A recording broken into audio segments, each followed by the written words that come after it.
खुदीराम बोस की जीवनी।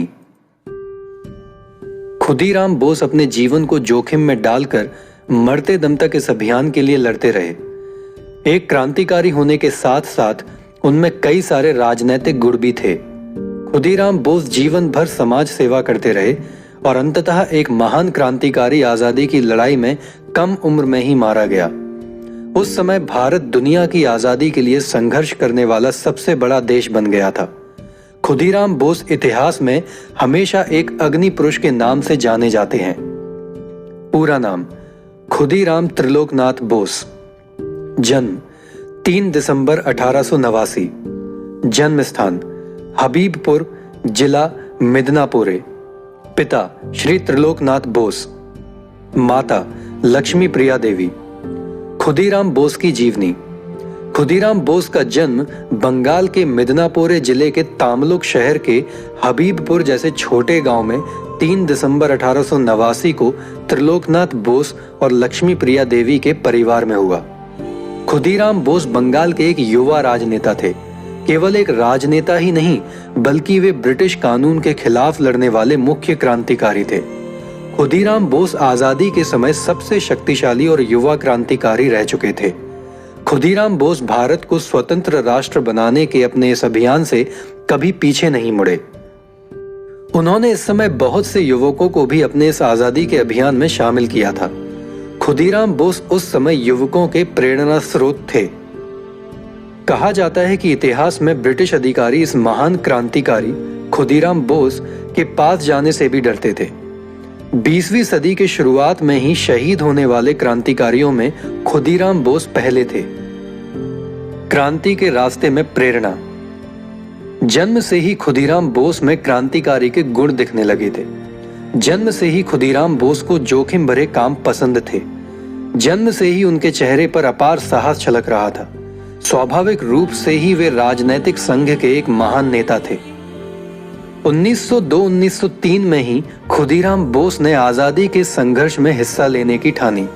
उस समय लोगों को ब्रिटिश कानून के विरुद्ध प्रेरित करने के लिए श्री औरबिंदो और भगनी निवेदिता वहीं पर थे।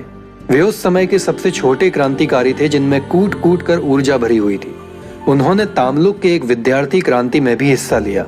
श्री औरबिंदो से प्रेरित होकर वे श्री औरबिंदो और भगनी निवेदिता के गुप्त अधिवेशन में शामिल हुए।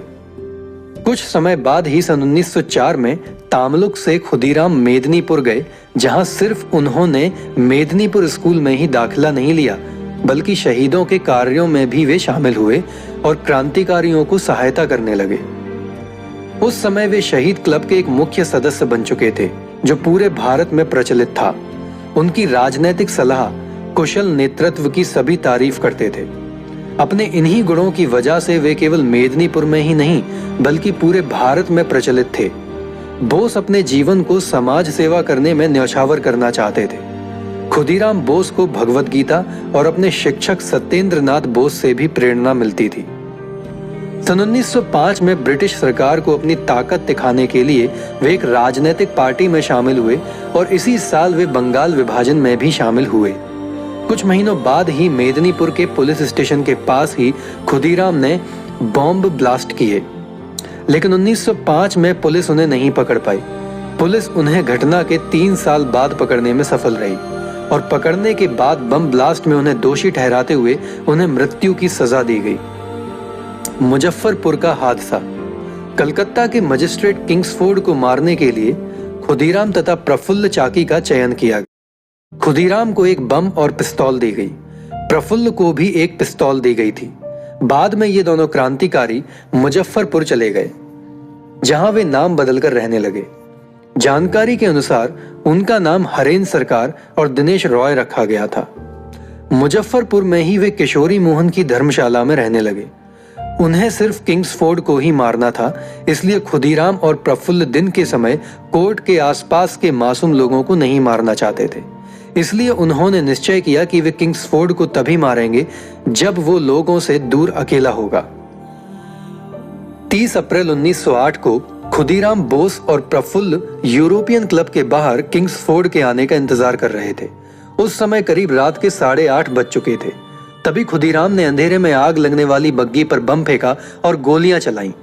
खुदीराम बोस और प्रफुल्ल ये सोचकर कि उनका काम खत्म हो गया, वो वहां से भाग निकले। लेकिन उन्हें बाद में पता चला कि उस रात किंग्सफोर्ड की बग्गी में एक महिला और उसकी बेटी थी, जिनकी हादसे में मौत हो चुकी थी। अपने इस गलती पर प्रफुल्ल और खुदीराम दोनों को बाद में पछतावा होने लगा। बाद में वो लगातार पुलिस की नजरों से बचते रहे और हादसे के कुछ समय बाद ही पुलिस ने उन्हें अपनी गिरफ्त में कर लिया था। खुदीराम के साथी प्रफुल्ल चाकी की मृत्यु। किंग्सफोर्ड को मारने में असफल होने के बाद पुलिस की नजरों से बचने के लिए खुदीराम और प्रफुल्ल दोनों ने अलग अलग रास्ते पर जाने का निश्चय किया। उधर अलग रास्ते पर जाने के बाद प्रफुल्ल चाकी भी भाग भाग कर भूख प्यास से तड़प रहे थे। 1 मई को ही जब उनका साथीदार खुदीराम पकड़ा गया, प्रफुल्ल को मुजफ्फरपुर में ही बचने के लिए एक स्थानिक का घर मिल गया। उस आदमी ने उनकी मदद की और रात को ट्रेन में बिठाया, पर रेल यात्रा के दौरान ब्रिटिश पुलिस में कार्यरत एक सब इंस्पेक्टर को शक हो गया और उसने मुजफ्फरपुर पुलिस को इस बात की जानकारी दे दी।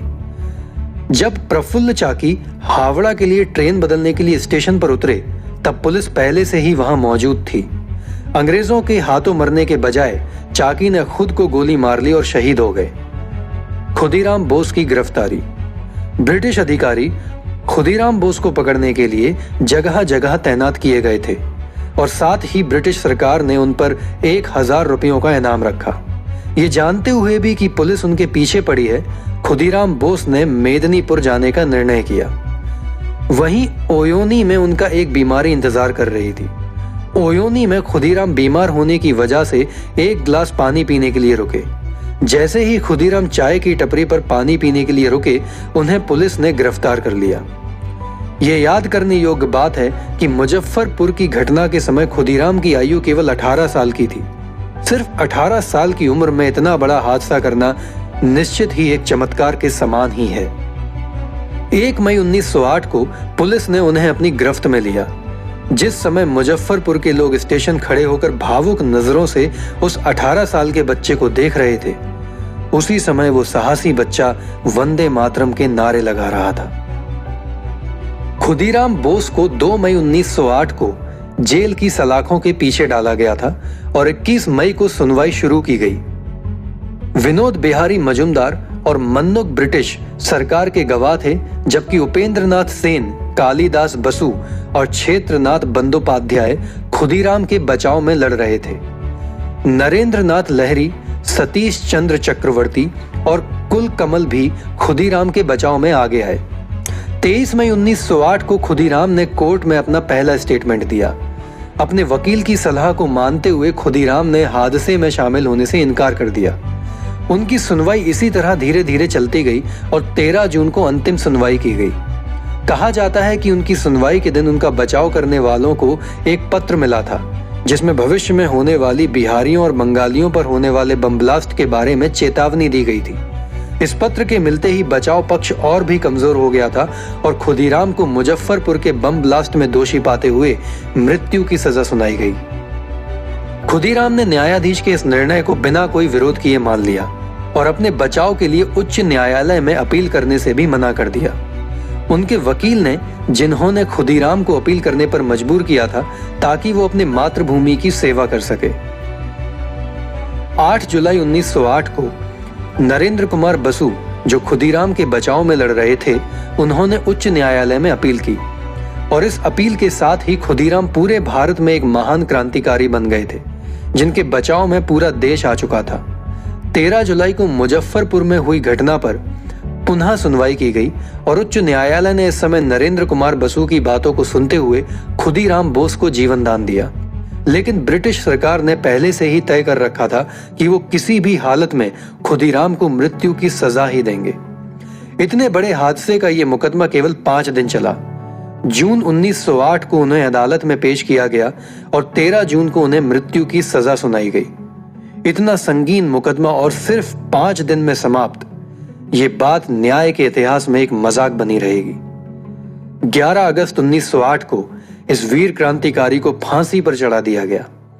उन्होंने अपना जीवन देश की आजादी के लिए न्यौछावर कर दिया।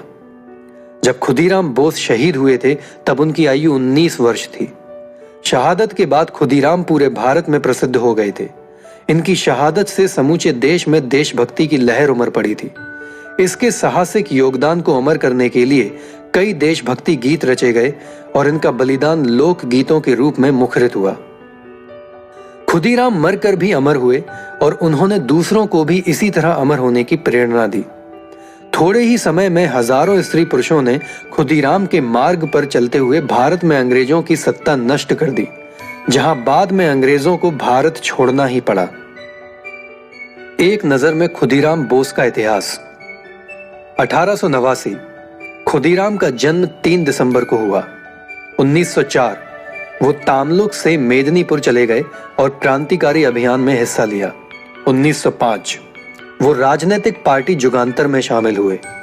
1905 ब्रिटिश सरकारी अफसरों को मारने के लिए पुलिस स्टेशन के बाहर बम ब्लास्ट। 1908 30 अप्रैल को मुजफ्फरपुर हादसे में शामिल हुए। 1908 हादसे में लोगों को मारने की वजह से 1 मई को उन्हें गिरफ्तार किया गया। 1908 हादसे में उनके साथी प्रफुल्ल चाकी ने खुद को गोली मारी और शहीद हुए। 1908 खुदीराम के मुकदमे की शुरुआत 21 मई से की गई।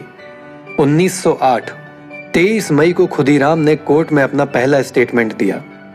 1908 13 जुलाई को फैसले की तारीख घोषित की गई। 1908 8 जुलाई को मुकदमा शुरू किया गया। 1908 13 जुलाई को अंतिम सुनवाई की गई। 1908 खुदीराम के बचाव में उच्च न्यायालय में अपील की गई। 1908 खुदीराम बोस को 11 अगस्त को फांसी दी गई। खुदीराम बोस को आज भी सिर्फ बंगाल में ही नहीं बल्कि पूरे भारत में याद किया जाता है। उनके युवा शक्ति की आज भी मिसालें दी जाती हैं। भारतीय स्वतंत्रता के इतिहास में अनेक कम आयु के वीरों ने भी अपने प्राणों की आहुति दी है। उनमें खुदीराम बोस का नाम स्वर्ण अक्षरों में लिखा जाता है। उन्हें स्वाधीनता संघर्ष का महानायक भी कहा जाता है। निश्चित ही जब जब भारतीय आजादी के संघर्ष की बात की जाएगी तब तब खुदीराम बोस का नाम गर्व से लिया जाएगा। धन्य है वो धरती जिसने इस महापुरुष को जन्म दिया। यह जीवनी समाप्त।